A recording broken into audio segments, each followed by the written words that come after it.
Olá pessoal, tudo bem?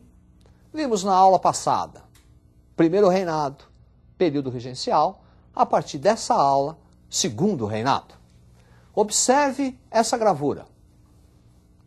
Uma sátira, Dom Pedro, controlando, manipulando os dois partidos políticos do segundo reinado, o Partido Liberal e o Partido Conservador. No segundo reinado, vai ocorrer uma alteração na organização política brasileira. A adoção do parlamentarismo a partir de 1847, com a criação do cargo da presidência do Conselho de Ministros. Ocorre que aqui no Brasil o parlamentarismo vai funcionar de uma maneira inversa ao funcionamento do parlamentarismo clássico. Observe este quadro. Parlamentarismo inglês, o parlamento é que escolhe o primeiro-ministro. Portanto, no caso inglês, o primeiro-ministro, o poder executivo, é controlado pelo poder legislativo. No caso brasileiro, o rei indica, nomeia o primeiro-ministro. Sendo assim, o poder executivo é controlado pela monarquia. É isso que faz com que o parlamentarismo no Brasil seja caracterizado como ao contrário, inverso. E por quê? Não esqueça, a Constituição brasileira estabelece 4 poderes. Portanto, é pelo poder moderador que o rei pode nomear e demitir o primeiro-ministro, caracterizando a inversão.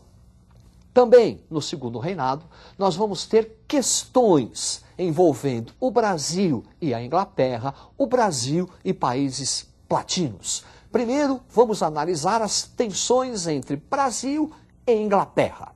Observe o quadro. Tensões anglo-brasileiras. 1844, Tarifa Alves Branco. Representa o fim dos privilégios ingleses aqui no Brasil. Aqueles privilégios comerciais que os ingleses tinham desde 1810.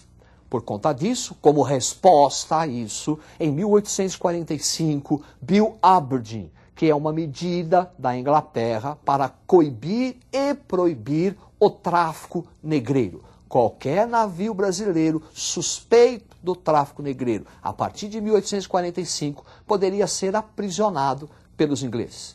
Como resposta a isso, 1850, aprovada a Lei Eusébio de Queiroz, importantíssima, representa o fim do tráfico negreiro. E em 1861, início da chamada Questão Christie. William Christie era o nome do embaixador inglês aqui no Brasil. São questões, primeiro, um navio inglês naufragou no sul e William Christie acusou a população brasileira de fazer uma pilhagem.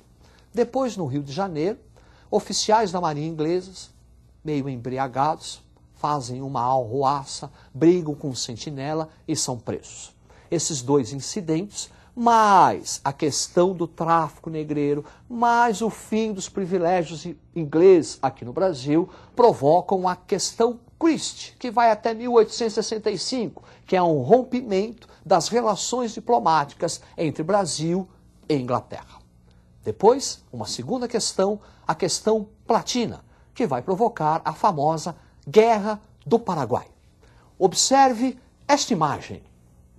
Francisco Solano Lopes, presidente do Paraguai e responsável pela modernização do Paraguai.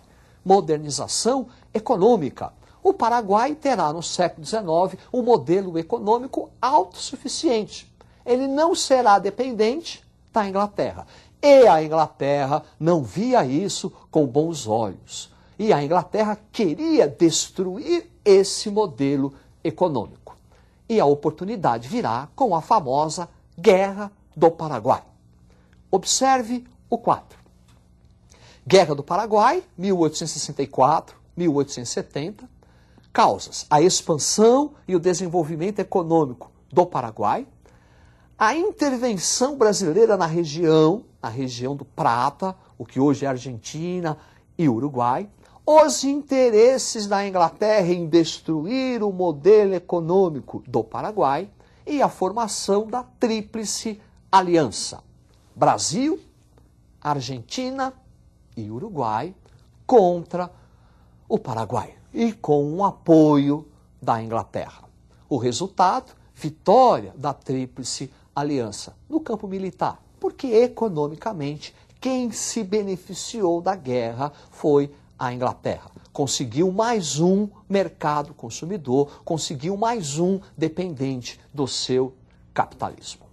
Também no segundo reinado, nós vamos observar a atividade, a expansão da atividade cafeeira. Observe o mapa. Aí está a expansão do café. Primeiro, no Vale do Paraíba, Rio de Janeiro, e depois uma expansão para o oeste paulista. Quando falamos de café, nós falamos de duas áreas produtoras de café.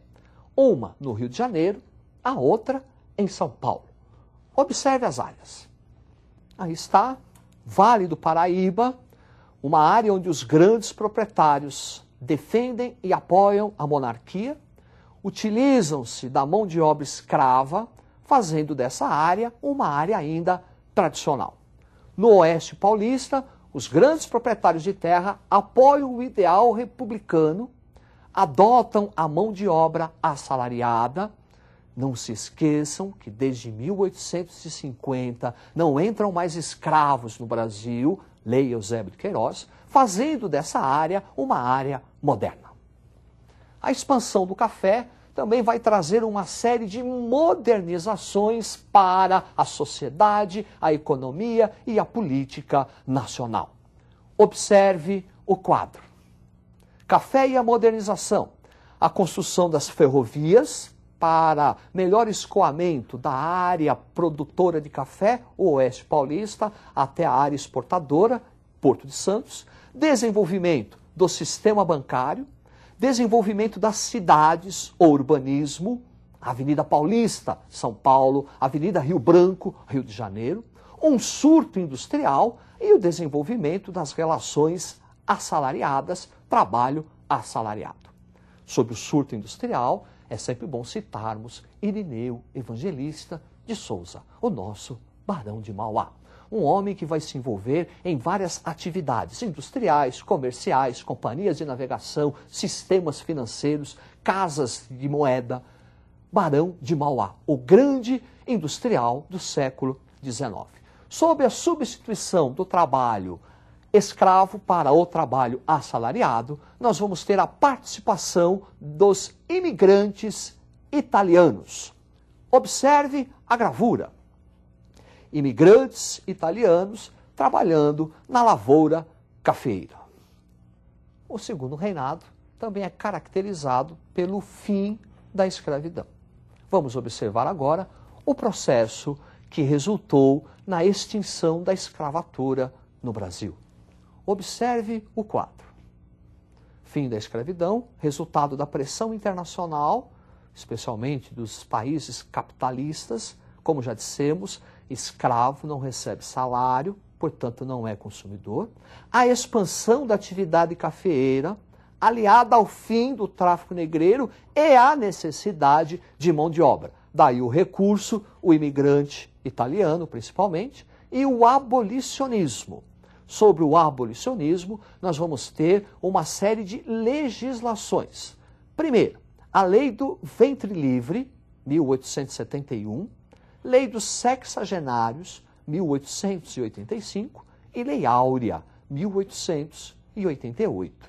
Lei Áurea, que acabou com a escravidão no Brasil, 13 de maio de 1888.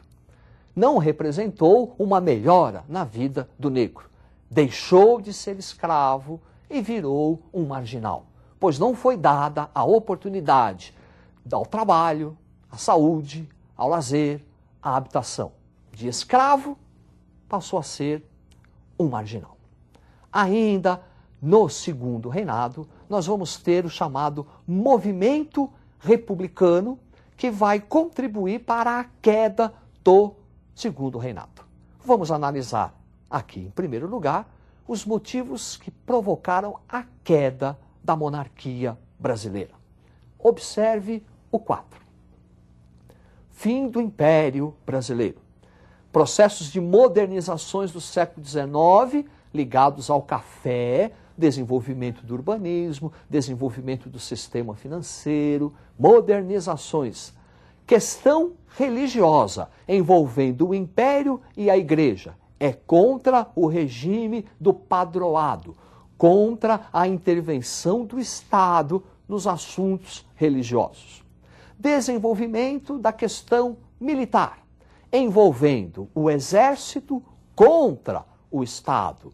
Desde o final da Guerra do Paraguai, o Exército Brasileiro passa a reivindicar uma maior participação nas decisões políticas.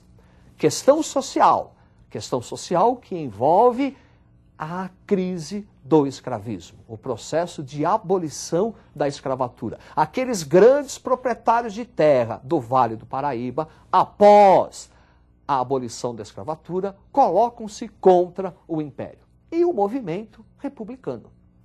Movimento republicano que vai ter adeptos nas cidades, intelectuais, estudantes de direitos, e também vai conseguir o apoio dos grandes proprietários de terra, os fazendeiros de café do Oeste Paulista. Esse movimento republicano pode ser dividido em duas correntes. Observe-as. Corrente evolucionista, liderada, entre outros, por Quintino Bocaiúva, defendia a implantação da República de forma gradual, sem a participação popular. E o movimento revolucionário, entre seus líderes, Silva Jardim, o oposto do evolucionista, a implantação de da República através de uma revolução com participação popular. A tendência que ganhou foi a tendência evolucionista. E em 15 de novembro de 1889 foi proclamada a República. Representa o final do Segundo Reinado e o início de uma nova fase política na história brasileira. Agora, a proclamação da República não muda muita coisa na história brasileira. Continuamos com o modelo agrário exportador. Continuamos com o modelo ainda das origens coloniais. E com a implantação da República, a atividade do café vai continuar a ser a principal atividade econômica. Vimos então na aula de hoje o Segundo Reinado, as tensões, Guerra do Paraguai, questão Christie, a evolução do café e as suas consequências para o Brasil e o nosso movimento republicano. É isso aí, tenham uma boa sorte, estude e até a próxima.